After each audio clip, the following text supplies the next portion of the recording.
Okay, let's jump right in. Think for a moment about the vast, intricate landscape of human spirituality throughout history. It's truly massive, isn't it? Huge. Absolutely vast. Woven from countless traditions, philosophies, religions, stretching across continents and millennia, and yet running beneath the surface of all the familiar stuff, the doctrines, the rituals, the mythologies, you find this persistent, luminous thread. Hmm. It's the idea of a direct, unmediated encounter with the divine, an inner, wordless truth that bypasses external forms.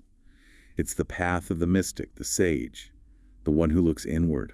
That's right. You see this impulse appearing again and again across cultures and time. Figures who aren't just following prescribed beliefs or performing rituals, but are speaking from a place of profound personal realization. Yeah, like they know it firsthand. Exactly. They seem to be pointing to the same underlying reality, a reality accessible not through external authority, but through an awakening within. And that's exactly what we're doing in this deep dive. We're going to explore two incredibly powerful and distinct expressions of this universal mystical quest. Two really fascinating ones. We're talking about Gnosticism, that fascinating, often misunderstood movement from the Hellenistic and early Christian world, and Advaita Vedanta, a cornerstone of Hindu philosophy originating in India. Using the sources you've provided, our mission is to really unpack the core ideas of these two traditions.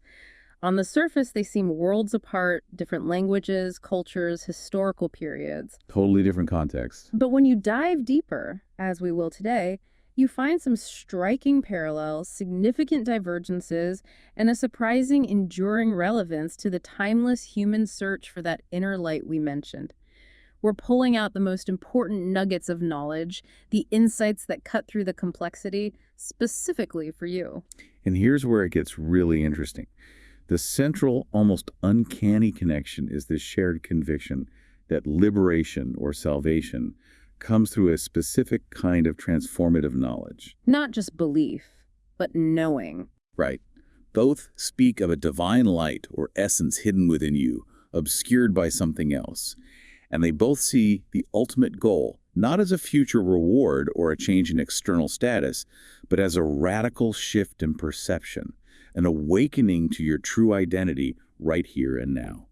Whether that transformative knowing is called Gnosis in the Greek tradition or Jnana in the Sanskrit, the core message echoes across the ages. They both fundamentally assert that the ultimate purpose is to know the self. And in knowing the self, you come to know God or ultimate reality. It's profound. And we're guiding you through this material, helping you see what stands out, what truly matters in understanding these two profound paths. So let's start right there with that core concept. Yeah. Knowing, because the very language these traditions use, Nosis and Jnana, hints at this deep connection from the outset. It's one of the most remarkable linguistic and philosophical convergences you find. The Greek term gnosis, which gives Gnosticism its name, and the Sanskrit term jnana, absolutely foundational to Advaita Vedanta, both trace back to the same ancient root. The Proto-Indo-European root know, meaning to know. Amazing, really. Exactly. This shared etymology isn't just a neat linguistic fact.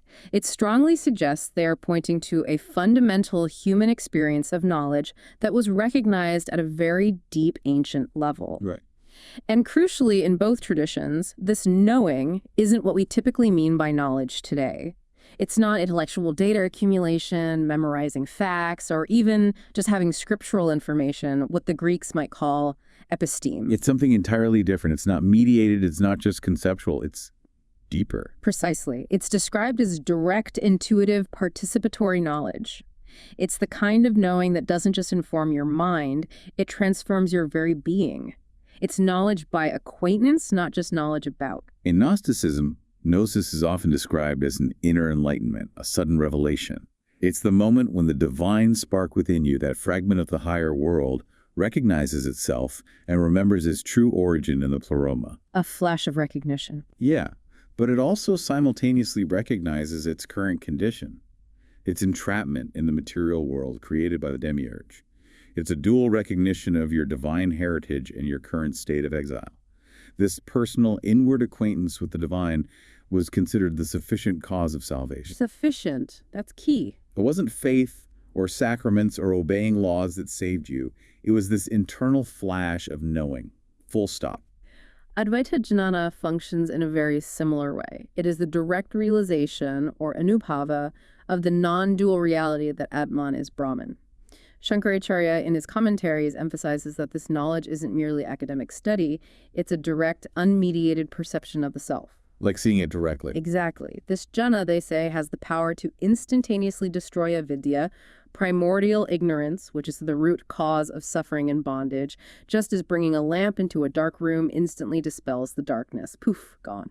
And Shankaracharya is really specific about this, right? He argues quite forcefully that liberation comes only from discrimination and reasoning, from this specific kind of jnana, not from piling up good deeds or performing countless ritual acts. Absolutely. He saw rituals and ethical practices as preparatory, helping to purify the mind and make it ready for jhana, but not as the direct means to liberation. The key is aparokshanupati, direct, immediate perception. Not just thinking about it. No, it's not conceptual understanding about the self or Brahman. It's the direct experience of being the self, being Brahman. And this brings us to that powerful shared point. This isn't knowledge you simply acquire, it's knowledge you become. That's the heart of it. The Gnostic who attains Gnosis isn't just someone who knows about the pleroma, they become a Christ, which in their context often meant realizing their own divine potential or oneness with the divine messenger. Right, becoming like the messenger. Similarly, the Vedantin who achieves jhana doesn't just believe that Atman is Brahman, they realize, I am Brahman. The individual self dissolves into the experience of universal reality. It's fascinating. That leap from knowing about to knowing as being, it's a huge jump. It's the fundamental reorientation that both traditions demand. They're speaking a common language of transformation, one that points beyond intellectual assent to a silent, luminous reality that is experienced not outside, but within your own consciousness. This shared epistemology, this understanding of how liberating knowledge functions, really forms the foundational bridge between these two ancient worlds. Okay, so with that shared language of knowing in mind, let's dedicate some time to unpacking Advaita Vedanta specifically. This is the path of non-duality. Advaita Vedanta is arguably the most influential school of thought within the larger Vedanta tradition, which draws its philosophy from the Upanishads. The name itself, Advaita, is powerful. A non-Dvaita, two, non-duality, or non-secondness. Not two. Exactly. It asserts that reality is ultimately a single, undifferentiated whole. And that whole is called Brahman. Yes, Brahman. It's not a personal God in the way many Western religions conceive of deity, a being separate from creation, residing in a heaven.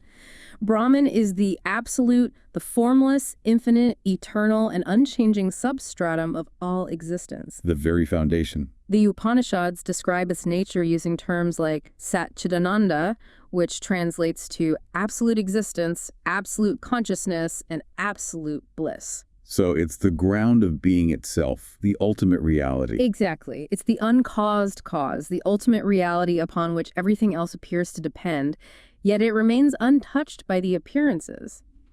Think of it like a movie screen. The screen is necessary for the movie to be seen, but the screen itself is unaffected by the drama playing out on it. Brahman is that screen. That's a great analogy. The Upanishadic declaration, Akam Evavityam, one without a second, encapsulates this radical monism. Everything that exists in whatever form exists in and through Brahman. Like the gold ornament analogy you mentioned earlier. Perfect. Different ornaments, bracelets, necklaces, rings have distinct names and shapes, serving different purposes. But fundamentally, they're all just gold. Their reality is the gold. If you melt them down, the gold remains. Brahman is the gold of the universe. So where do we, as individual people, fit into this vast non-dual reality? That's where Atman comes in. Right. If Brahman is the ocean, Atman is the wave. Atman is understood as the true innermost self of every individual being. It's the pure, witnessing consciousness that is the source of our awareness and sense of being alive. The core me. Well, yes, but beyond the usual me. While the body is born, ages and dies, and the mind is a constantly changing flow of thoughts, emotions, and sensations, the Atman is the silent, changeless witness behind it all. It's the I that persists through all those changes, even through sleep. Rephrase. Mm. The I that was there when you were a child, the I that experiences your dreams, the I that recognizes it slept deeply without dreams, I slept peacefully. This Atman is considered eternal, unborn, and undying. It is the very light of consciousness itself. And the earth-shattering revelation of Advaita is the absolute identity of Atman and Brahman, that these two are actually one. This is the profound, liberating truth at the heart of the system. Atman is Brahman. The individual self is not merely a part of the absolute or a reflection of it. It is identical to the absolute reality itself. This is the meaning of the Mahavakyas, the great sayings found in the Upanishads. The most famous one being Tato Tvam Asi, thou art that. From the Chandogya Upanishad. This is often the guru speaking to the disciple, pointing out that the disciple's essential nature, that innermost self, is identical to that ultimate reality of Brahman. It's a direct pointing out. And the other side of that coin, the cry of realization, Aham Brahmasmi, I am Brahman, from the Brihadaranyaka Upanishad. This isn't an assertion of individual ego inflated to divine proportions. That's a common misunderstanding. No, it's the opposite almost. Exactly. It's the recognition of the dissolution of the separate ego sense into the realization of one's universal nature. Shankaracharya captured this entire philosophy in a single famous half-verse.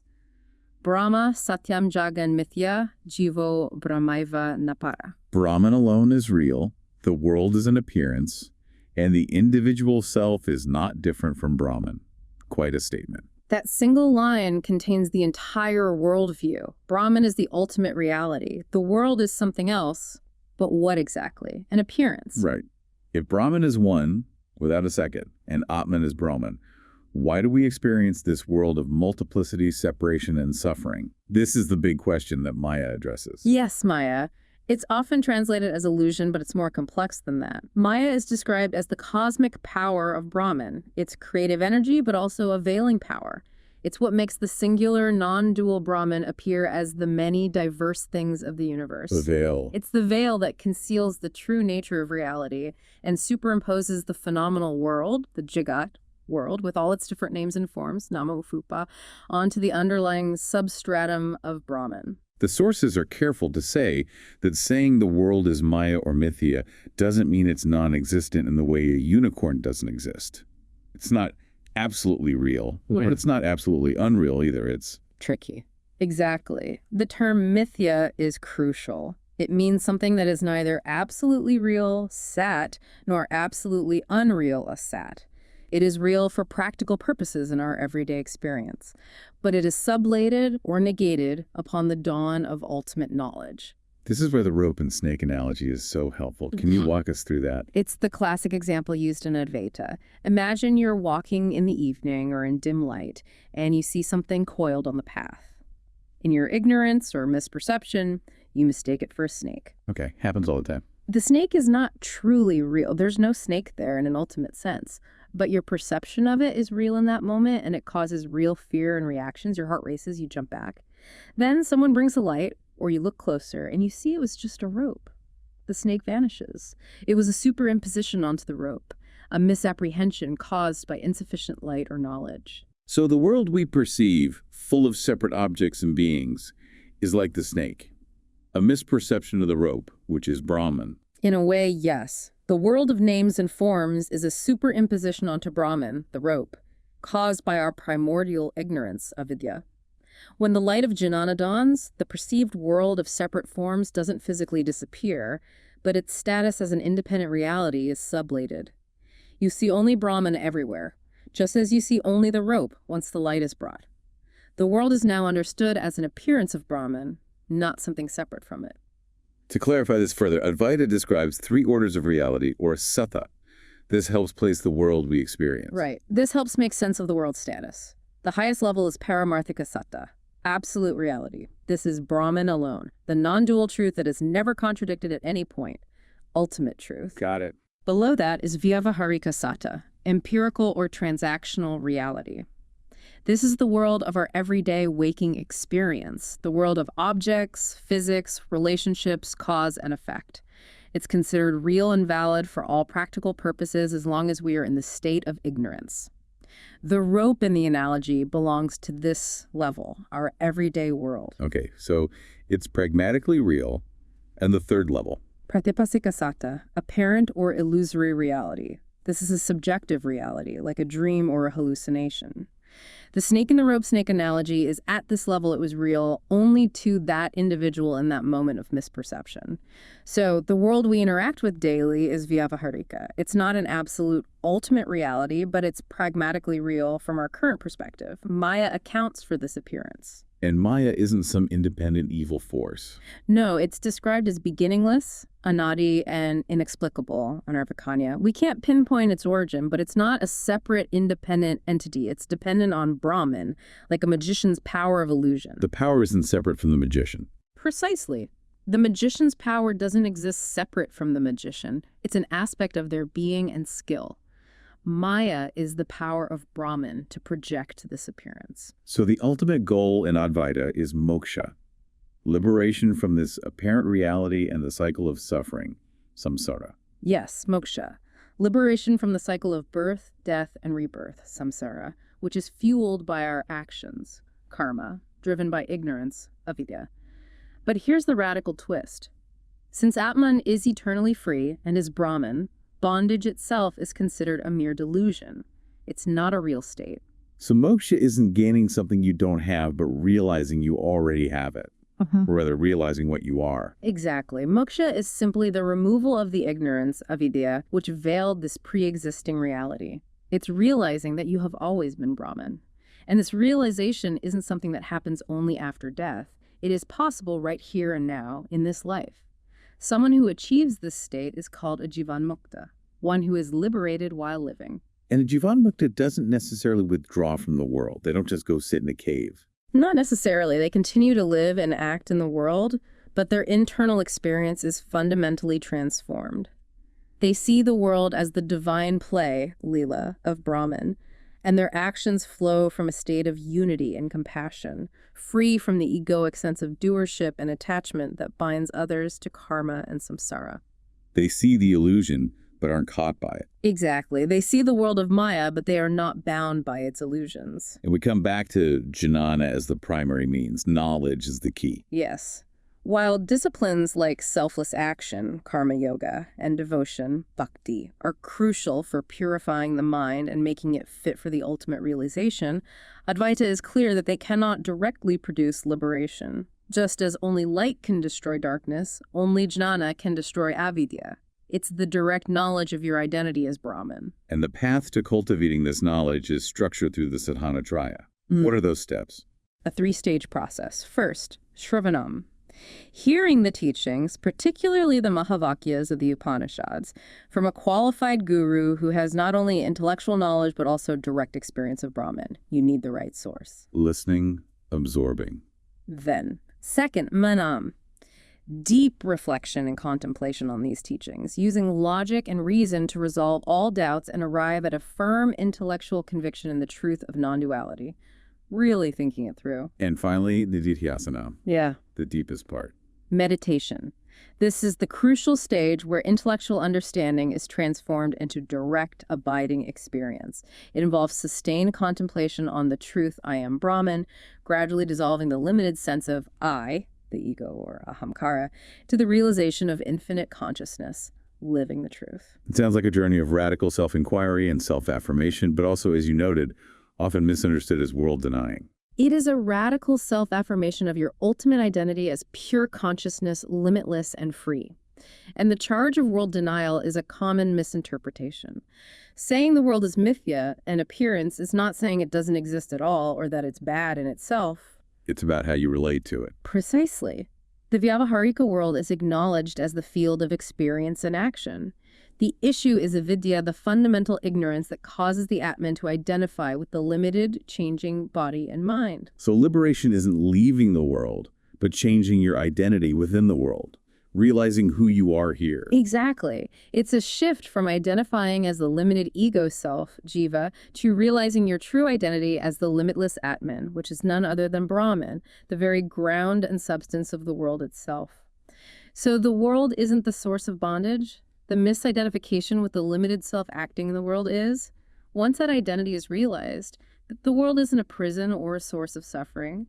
It's seen as a manifestation of the self, a divine play, Lila, beautiful and not binding. It brings us back to that powerful Upanishadic phrase, Sarvam Kalvidam Brahma.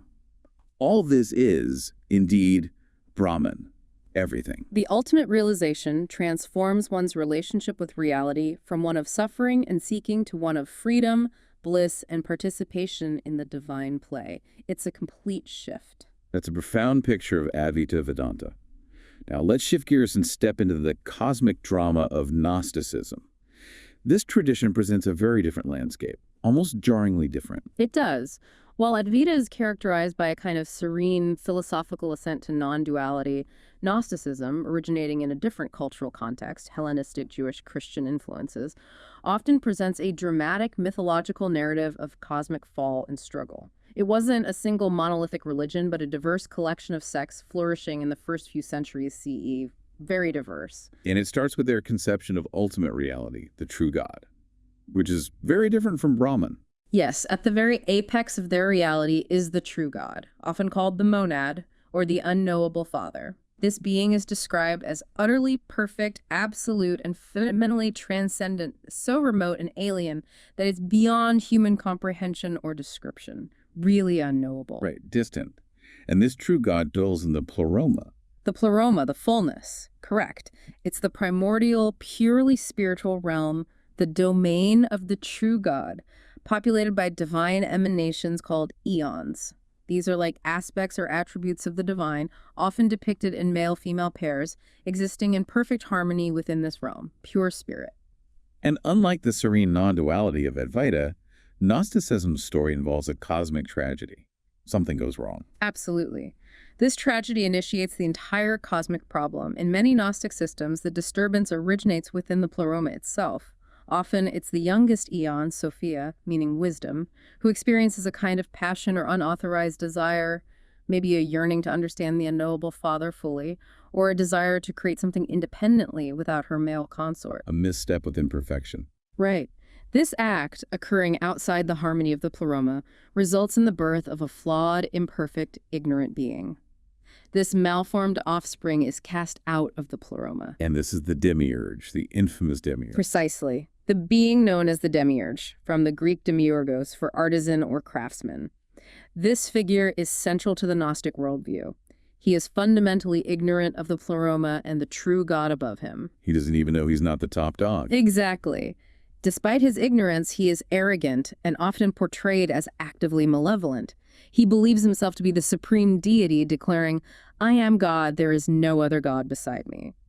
And using his own flawed substance, often in a dim imitation of the pleroma which he only faintly perceives, he creates the physical cosmos, our universe. So for Gnostics, material creation isn't divine or an appearance of the divine. It's a cosmic mistake, a flawed copy, made by an inferior being. It is seen as a fundamental error. The material world is inherently corrupt, a prison built by an ignorant or malevolent deity.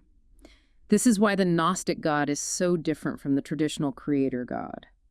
The God of the Old Testament, often seen as jealous, wrathful, and obsessed with legalistic rules, was frequently identified by Gnostics with this inferior demiurge, not the true God. That's a pretty radical reinterpretation. Very. And the core tragedy for humanity is that something of the true God's light got trapped in this flawed creation. This is absolutely key. During Sophia's disturbance, or the Demiurge's act of creation, fragments of the divine light or essence from the pleroma were lost or captured. These are the divine sparks, sometimes called pneuma, spirit, or the pearl in texts like the Hymn of the Pearl. These sparks of the true God are trapped within the material creation, most importantly within certain human beings. So the human condition for the Gnostic is one of exile. We're divine sparks in a material prison. Yes, a dramatic state of exile. We are seen as divine spirits, royalty, imprisoned in a foreign hostile land, the material cosmos. The body, soma, is often viewed negatively as a tomb soma for the soul. And the entire material universe is a vast hierarchical prison system administered by the Demiurge and his lieutenants, the Archons. The Archons, the rulers. Meaning rulers, yes. They are often associated with the planetary spheres and are seen as powers of fate who actively work to keep humans ignorant of their true divine nature and their origin. Cosmic prison guards, essentially. The problem, then, is spiritual amnesia. We've forgotten who we are. Exactly. The human condition is characterized by a profound state of agnosis, forgetfulness, spiritual sleep, or intoxication. We have forgotten who we truly are, where we came from, and our ultimate destiny. We are strangers in a strange land, subject to the caprices and tyranny of an ignorant creator and his cosmic system. Given this dire situation, salvation isn't achieved through traditional religious means like atonement for sins or adherence to moral laws. That wouldn't fix the core problem.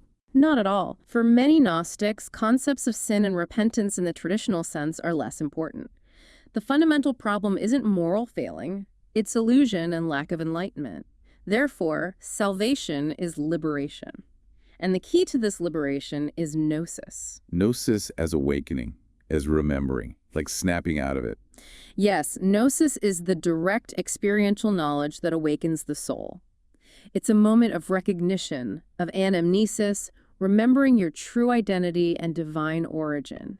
It's when the divine spark within you realizes its true nature, recognizes that the body and the cosmos are foreign and hostile, and understands its situation of entrapment. And this saving knowledge, this awakening, needs to come from outside the cosmic prison. You can't figure it out just from inside the system. That's why a divine messenger or redeemer figure is often central, sent from the pleroma.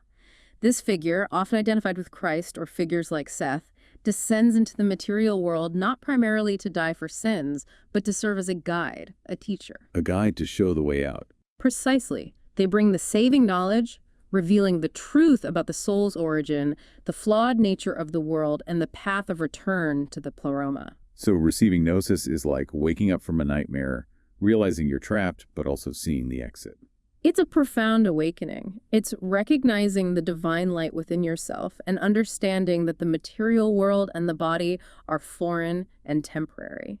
With this knowledge, the soul is no longer passively subject to the fate imposed by the Archons. Liberation, in this context, is the escape from the material universe. And what happens after death for the Gnostic who has achieved this Gnosis? The enlightened soul, armed with the secret knowledge, Gnosis, is able to navigate its way out of the cosmic prison. It ascends through the various planetary spheres, often ruled by hostile archons, shedding its material and psychic attachments, and finally reuniting with its true home in the pleroma, back to the source. This complex mythology really does sound like a powerful theology of alienation. It speaks to that feeling of not belonging. It absolutely is. It gives cosmic meaning to that deep human feeling of not belonging, of being a stranger in a strange land. Gnostic texts often express a profound sense of forlornness, of being an exile in a world that feels fundamentally wrong, flawed, or even absurd. Yeah. Their cosmology provides an explanation. This world isn't your true home because it wasn't created by the true benevolent God. It was created by an inferior, ignorant, or alien being, the Demiurge. The cosmos itself is fundamentally alien to the true divine nature resident within the spark.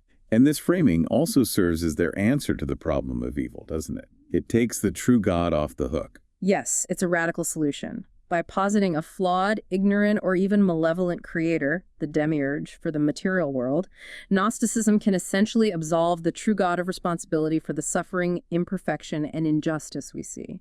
It externalizes evil onto the cosmic structure and its lower creator, preserving the absolute goodness of the true God through radical separation. And as you mentioned, the mythology feels like it projects a psychological state. It maps onto inner experience. That's a powerful lens. The narrative of a distant, perfect home, a fall into forgetfulness, entrapment in a dark prison, and a yearning for return perfectly mirrors a psychological state of existential alienation and disassociation. Gnosticism isn't just about arcane beliefs. It provides a complete spiritual framework that validates this deep personal angst and feeling of dislocation. And Gnosis is the medicine. The path of Gnosis is presented as the cure, the medicine of knowledge that allows the soul to reconnect with its lost origin, understand its true identity, and realize its ultimate destiny. Wow. So we have Advaita with its serene non-duality and vision of the world as divine appearance, and Gnosticism with its dramatic cosmic prison and quest for escape. But we started by saying they have profound parallels. Let's bring them back together and look at the echoes of the same truth. Despite the vastly different textures of their mythologies, the quiet philosophical ascent of Advaita versus the dramatic, often turbulent narrative of Gnosticism, there is a striking structural resemblance. They seem to be working from an underlying blueprint for understanding the human predicament and the path to liberation, seen through different cultural and conceptual lenses. Like different languages describing the same core experience. Exactly. They truly are echoes of the same fundamental truth about reality or kingdom that is found within. And you highlight this radical internalization as the most significant convergence. Both turn inward. Absolutely. Both traditions represent a decisive shift inward, away from exoteric religion. They locate the ultimate truth and the means to salvation not in external authorities, doctrines, rituals, or sacraments, but within the consciousness of the individual seeker. Gnosticism was often seen as a direct challenge to the developing Orthodox Christian church, wasn't it? It ruffled some feathers. It was a significant challenge. Gnostics often rejected the institutional structures of the church, the necessity of priests, sacraments, and salvation based on blind faith, pistis, in a creed or external authority. For them, Gnosis direct, personal, experiential knowing was the sole necessary element for liberation. Knowledge trumped belief. Pretty much. The messenger, like the Gnostic Christ, was a guide revealing the inner path, not an intermediary dispensing grace. This is part of why Gnostic groups tended to be smaller, more esoteric, focusing on intensive inner work. And Advaita, although it emerged within the framework of Hinduism, takes a similar stance on ritual prioritizing knowledge. It does. Advaita respects the Vedas as scriptural authority. It's pramana, or means of knowledge, but it clearly differentiates between the ritualistic sections, karmakanda, and the philosophical knowledge sections, the Upanishads, Jnanakanda. They valued the wisdom parts more for liberation. Exactly. Shankaracharya, as we noted, firmly placed ritual as preparatory, helping to purify the mind, but incapable of granting the direct realization of Atman Brahman identity. That truth isn't something you learn from external performance. It's an aparakshanaputi, a direct perception. So liberation isn't earned by ritual acts, but comes from the knowledge born of discrimination, like Shankaracharya said. No amount of ritual equals that direct seeing. Exactly. It's an inner transformation, not an external accumulation of merit. And you hear this powerful call to the inner kingdom echoing across their core texts. Like the quote you mentioned from the Gnostic Gospel of Thomas, where Jesus is depicted as saying, "If those who lead you say to you, 'See, the kingdom is in the sky,' then the birds of the sky will precede you. Rather, the kingdom is inside of you, and it is outside of you. When you come to know yourselves, then you will become known. But if you will not know yourselves, you dwell in poverty." That's incredibly explicit. It grounds the kingdom not in a geographical heaven or future event, but in self-knowledge, in realizing your true divine nature. The kingdom is a state of consciousness, here and now. And you draw a parallel to the 20th century Advaita sage Ramana Maharshi. He had a similar directness. Ramana Maharshi, while rooted firmly in the Upanishadic tradition, spoke in a way that resonates powerfully with this Gnostic idea. He would guide seekers to inquire into the source of the I thought. He said, "I exist is the only permanent, self-evident experience. Your duty is to be and not to be this or that. I am that I am." Just be. The method is summed up in the words, "be still." Like the Gospel of Thomas, he points away from external seeking or identifying with changing phenomena, this or that, and towards the ever-present reality of being itself, discovered by turning attention inward. It seems like both traditions, in pointing inward, also share a similar method for peeling back the layers to find that inner truth. The via negativa, the way of negation. The path of negation, or discrimination. It's the process of systematically eliminating what you are, not to arrive at the reality of what you truly are. In Advaita Vedanta, the most famous expression of this is neti neti. Not this, from the Brihadaranyaka Upanishad. What does that look like in practice? Right. It's the core of the practice of Atmavichara, self-inquiry. You observe everything you experience, your body, your senses, your thoughts, your emotions, your roles, your memories, anything that can be perceived or objectified. And for each one, you intellectually discern and inwardly feel, this is not my true self. This is something I'm aware of, something that changes, something that is transient. Therefore, it cannot be the unchanging subject, the true I. Keep discarding the false identities. By relentlessly negating identification with everything that is not the self, what remains is the self itself, the pure witnessing awareness, the Atman, which is beyond all description but is directly experienced. Shankaracharya saw this as the very essence of discriminative knowledge. And the Gnostic path has a direct counterpart to this neti-neti. It's not called that, but it's a similar process. It does, in the process of anamnesis, or remembering. The Gnostic seeker must learn to distinguish their divine spark, pneuma, from the lower components of their being. The material body, soma, and the worldly soul, psyche, which are seen as part of the cosmic prison. Separating the spark from the prison structure. Yes. The awakening is the remembrance of their true divine nature by shedding identification with and attachment to these false selves and the material world. It's a profound process of internal discrimination, recognizing the light within a man of light as fundamentally distinct from the darkness of the material cosmos. You realize, I am not this body, I am not this worldly identity, I am not a prisoner of fate, I am a spirit from the realm of light. That sounds like a powerful, even cosmic neti-neti, not just negating aspects of the personal self, but negating the entire perceived reality of the cosmos as not being your true home or true self. Exactly. It's saying not this to everything that is not the true divine self, whether it's internal, body, worldly soul, or external, the material world, the archons. And when you lay out the key concepts side by side, the structural parallels become incredibly clear. It's like they're using different vocabularies to describe the same fundamental spiritual architecture. Let's take a quick look at that comparison you highlighted. It really brings it home. Okay, let's place them next to each other. At the top, the ultimate reality. In Advaita, it's Brahman, the non-dual absolute reality. In Gnosticism, it's the true God monad, the utterly transcendent and unknowable source. Okay. Then the realm of divine fullness or emanation. Advaita sees this as Brahman itself, the all-encompassing. Gnosticism describes the pleroma, the realm of divine emanations, the eons. For the individual essence within us. Advaita points to the Atman, the true self, identical to Brahman. Gnosticism identifies the divine spark pneuma, a fragment of the pleroma's light. Right. The core problem is avidya, primordial ignorance in Advaita, and agnosis amnesia, forgetfulness of divine origin, in Gnosticism. Very similar concepts. Yeah, ignorance or forgetting. The veil or prison in Advaita is Maya, the power of illusion making the one appear as many. In Gnosticism, it's the material cosmos, a flawed, evil, or ignorant creation, a prison for the spirit. The figure associated with creation, at least the apparent creation. Advaita has Ishvara, Brahman with attributes, the Lord of Maya, at the transactional level. Gnosticism has the Demiurge, the inferior, ignorant, or malevolent creator of the material world. And finally, the path is the Jnana Marga, path of knowledge in Advaita. It's the path of Nosis, path of intuitive knowledge in Gnosticism, leading to the goal.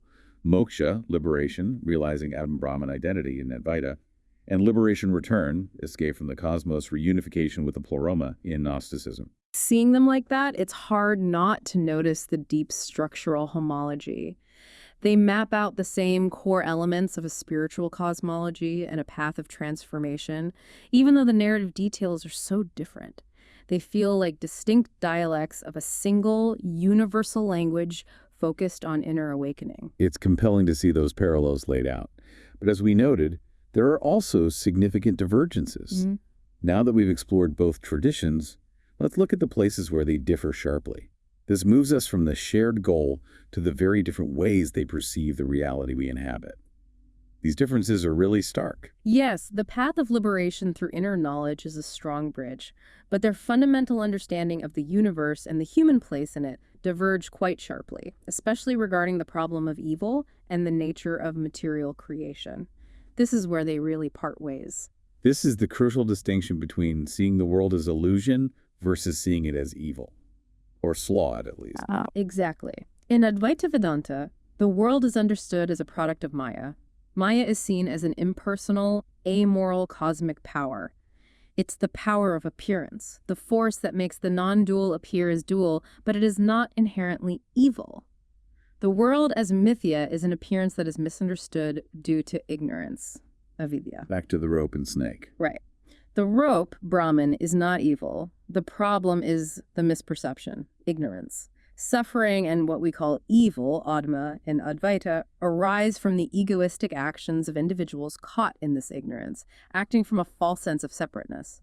But the world itself, ultimately understood as a manifestation or appearance of Brahman, is not seen as inherently corrupted. It's divine at its core. But Gnosticism sees the universe as fundamentally flawed from its very inception. Something is deeply wrong with it. Fundamentally flawed.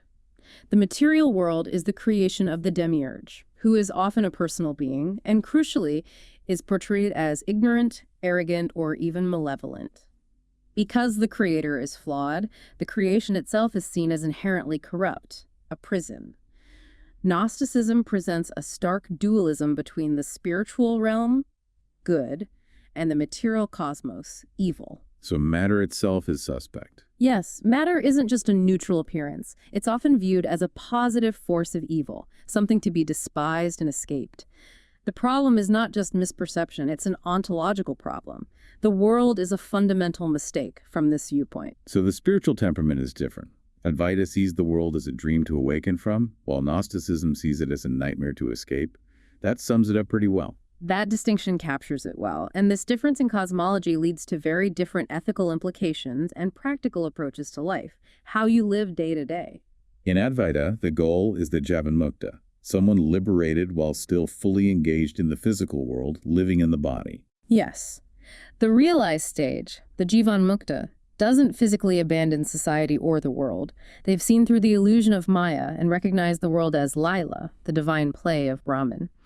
Their actions are not driven by ego or attachment, but arise spontaneously from a state of unity, compassion, and non-doership. They play their part, but know it's a play. Exactly. While preliminary disciplines might involve forms of renunciation, the ultimate state is one of world transcendence within it, seeing Brahman everywhere, in all beings and phenomena. Gnosticism, in contrast, often implies a more radical rejection and world negation. Get me out of here. Quite strong. Since the material world and the physical body are seen as creations of an inferior or evil power, they are viewed with suspicion, even outright contempt. This could manifest in extreme forms of asceticism, strict celibacy, severe fasting, rejection of worldly possessions, not just as spiritual discipline, but as a metaphysical statement and a literal strategy for detaching from and escaping the cosmic prison. Like refusing to cooperate with the system. Exactly. Some Gnostic schools viewed procreation negatively, seeing it as trapping more divine sparks in matter. The posture is one of escaping from the cosmos, not transcending it from within. The cosmos is the enemy, a sinking ship from which one must break free. So they offer two very different ways of grappling with the reality of suffering in the world. Different diagnoses, different cures. They do. Both traditions acknowledge suffering, but their responses are distinct. Advaita's response is unitive, monistic. It resolves the problem of evil by dissolving it within the higher, non-dual reality. Suffering and evil are understood as components of avidya arising from the illusion of separateness. So the solution is realizing oneness. Yes, realizing the underlying oneness, where the conventional distinction between good and evil loses its ultimate absolute meaning.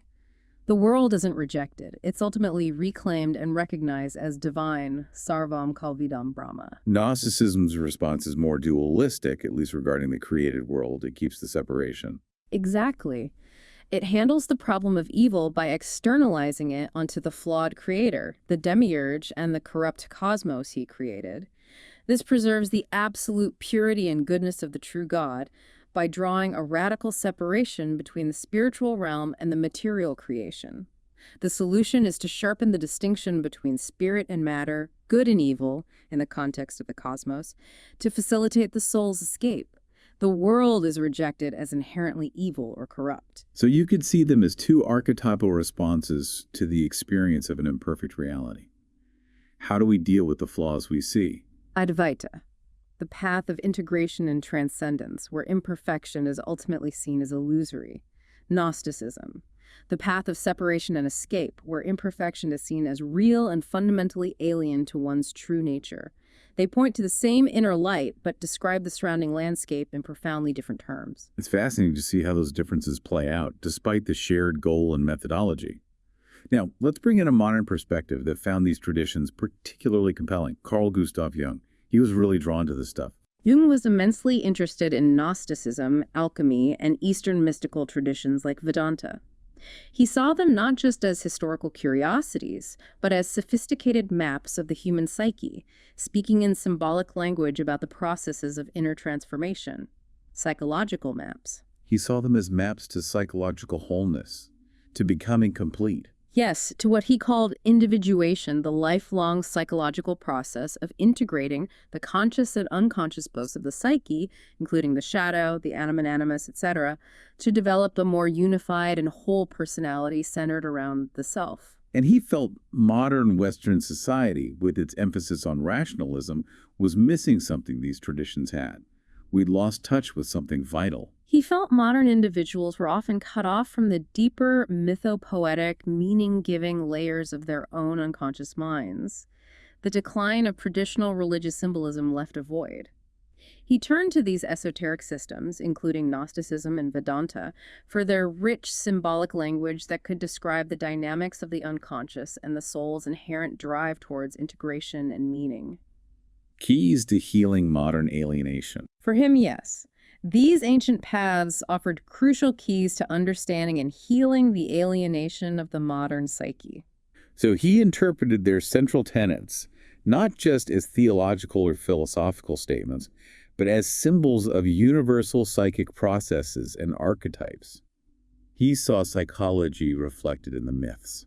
Precisely. For example, Jung's concept of the self, which is the central archetype of totality and wholeness, the regulating center of the psyche, and the goal of individuation, he saw as a psychological parallel to the Gnostic pleroma, the state of original divine fullness, and to Advaita's Brahman, the non-dual, all-encompassing reality. The ultimate goal, psychologically speaking. Exactly. All three point to an original integrated totality from which consciousness, the ego, has separated, and towards which it feels a profound pull to return. And he found parallels for the limited everyday self as well, the part that gets us into trouble. Yes. Jung's conscious ego, the center of our personal identity and awareness, which is necessary for navigating the external world, but can become inflated and misidentify itself as the whole psyche, he saw as analogous to the Gnostic Demiurge. Ah, the ego is the Demiurge. Interesting. The Demiurge, ignorant of the pleroma, creates his own limited cosmos and believes he is the only God, much like the ego constructs its limited rational worldview, and can resist acknowledging anything greater than itself. In Advaita, this corresponds to the jiva, the individual soul, or ahamkara, the ego sense, which identifies with the limited body-mind due to avidya. And Jung's process of individuation itself, the journey of making the unconscious conscious and integrating it. Right. That sounds very much like his take on Nosis or Jnana, the path of knowing yourself. It absolutely is. Individuation is, in a way, a modern psychological restatement of the ancient quest for transformative self-knowledge. It involves confronting the shadow, the unconscious contents, the illusions of the ego, in order to realize a deeper, more complete identity centered in the self. Jung even famously referred to the Gnostics as the first psychologists because he saw them grappling with these fundamental psychological realities in mythological terms. He wrote about it himself, didn't he? He immersed himself in it. Yes, he explored these ideas extensively in his own work, like the Seven Sermons to the Dead, immersing himself in concepts like the pleroma and archetypal figures that unite opposites, necessary for psychological integration. So Jung wasn't just observing parallels, he was synthesizing them, reinterpreting them for psychological insight, making them relevant today. Yes, he created a framework, a third way, to understand these traditions as profound insights into the human psyche. He validated the fundamental structure they describe, the experience of a limited, often suffering, apparent self, versus the potential for connection to a greater reality, or self. But as a psychologist and physician, his concern was psychological health and functioning in this world. He reframed the goal from theological salvation or cosmic escape to psychological wholeness. And he had some cautions about these paths, too. He didn't just endorse them wholesale. He did. While deeply fascinated by Gnosticism, he viewed its radical world rejection with some caution. For him, a complete turning away from the material world could represent a failure to integrate the shadow and the reality of embodied life, which is necessary for true psychological health. You have to deal with the messy reality, not just escape it. For Jung, yes. The goal wasn't escaping the world, but rather redeeming it by bringing consciousness and integration into our experience of the world. He was also cautious about Westerners adopting Eastern paths like Advaita wholesale, particularly the idea of complete ego dissolution, fearing it could lead to psychological fragmentation or even psychosis if not properly grounded in a strong sense of self. So his goal wasn't ego annihilation, but a healthy relationship, a dialogue between the conscious ego and the unconscious self. Integration, not destruction. Exactly. Jung's project was about reinterpreting these ancient wisdom paths for a secular age, transforming the quest for cosmic salvation into a quest for psychic wholeness, culminating in the emergence of the self as a stable center for living a meaningful and integrated life in this world. Wow. We've traveled from the ancient Upanishads to the early Gnostic sects, all the way to 20th century psychology. It's been quite a journey into Gnosticism and Advaita Vedanta. A real deep dive. It really has. We've looked at two traditions, born in vastly different cultural and historical landscapes, yet pointing towards what appears to be the same fundamental spiritual sky. They stand as two distinct but interconnected strands in the grand tapestry of human mystical endeavor. Different threads, same tapestry. Each offering a unique lens through which to view the path from illusion to reality, from darkness to light, and from a fragmented sense of self to an experience of profound wholeness. Hearing their echoes side by side reveals something powerful about universal human experience. And the core message that resonates across both, despite their differences, is this radical, uncompromising call to awaken. Pay attention.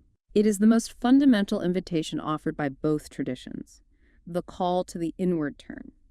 They insist that the ultimate answers, the path to liberation, are not found in external doctrines, prescribed rituals, or hierarchical authorities, but in a direct, unmediated knowing of your own deepest nature. Look inside.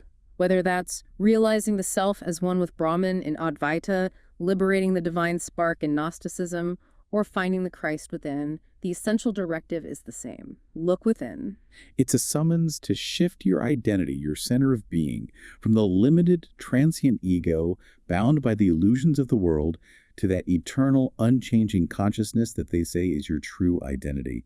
It's a move from belief based on external authority or hearsay to a certainty born of direct, internal perception. Knowing for yourself. And while their paths and cosmologies present stark contrasts, Advaita offering that vision of sublime peace and a unitive reality where distinctions dissolve into an ocean of being, consciousness, bliss, seeing bondage as merely an error of perception and freedom as innate. And Gnosticism offering that powerful, dramatic mythology of alienation, suffering, and struggle, which validates the feeling of exile in a flawed world while charting a heroic path of awakening and escape, that gritty reality. Listening to them together enriches our understanding. Advaita provides that ultimate metaphysical ground, the promise of unshakable peace underlying everything. Gnosticism offers a potent psychological language for the pain of our existential condition, validating the struggle even as it points beyond it. You get both perspectives. Together, they offer a more complete picture. Acknowledge the profound suffering and sense of separation we experience in our apparent reality, and affirm the unassailable truth of an ultimate luminous source that is closer to you than your own breath. The voices of the Upanishadic sages and the Gnostic seers merge into a single, timeless invitation to you. Look past the veils of Maya, the walls of the cosmic prison. Question the authority of the lesser gods, perhaps the lesser gods of our own limiting beliefs or external expectations. Seek the kingdom, not in the sky or the sea, but within you and spread out upon the earth. Be still. Inquire into the source of the I thought. Remember who you truly are. So what does it mean for your experience of reality today if suffering is either a fundamental flaw built into the cosmos or merely a misunderstanding of an underlying perfect non-dual reality? That's a big question to sit with. It changes everything, potentially. How does this ancient call to find the kingdom within resonate with your own search for meaning or peace in our complex modern world? It is a call to awaken, ultimately not to a new belief about external things, but to the silent, self-luminous reality that is already present, where distinctions dissolve and only the inner light remains, that quiet knowing.